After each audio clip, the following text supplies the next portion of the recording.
This is number 4, so there's only a Okay. couple left. All right. Understanding the challenges. What are you finding frustrating about training the workforce in lean? Okay. What's frustrating about training the workforce? That's a really good question.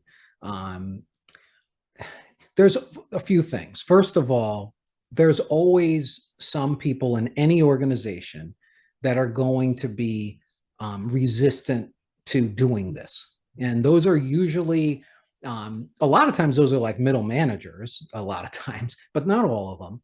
And others, just by virtue of they feel like it's threatening their job. It's not, it shouldn't be, but they may feel that way. The other thing is, there are always people in the organization that have all the tribal knowledge, and they're relied upon. And so we don't really have good standard work. We don't have any consistency in what we do, but we have these go-to people that know what's going on. So we need them. And those people sometimes are very resistant to this because they view it as something that hurts them, right? They're now not as important. When in reality, they could be very useful, and they could learn a lot and they can contribute a lot, but sometimes they feel their job is being threatened.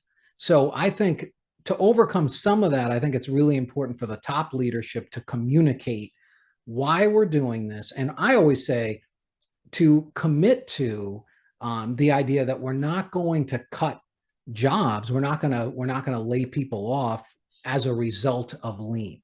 Now, if you're in really dire straits, you might start having to do that, not because of lean, but you may say, we're going to cut the workforce. I mean, a great example of that, that's a classic case that you can read about, is wire mold. If you read about Art Byrne and what they did at wire mold, there's so many different places you can go to learn about that.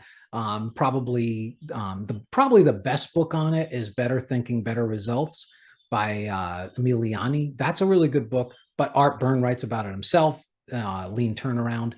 One of the things that they did have to downsize, but then once they announced they were going to go lean, Art, who was the CEO, said, we are not going to lay anyone off, or no one's going to lose their job as a result of lean. So I think that's important.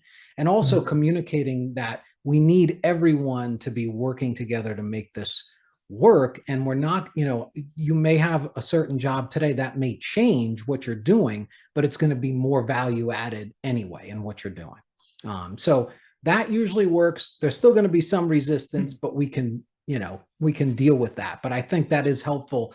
I think it's really important to have leadership make those kind of announcements, but prior to kicking this off.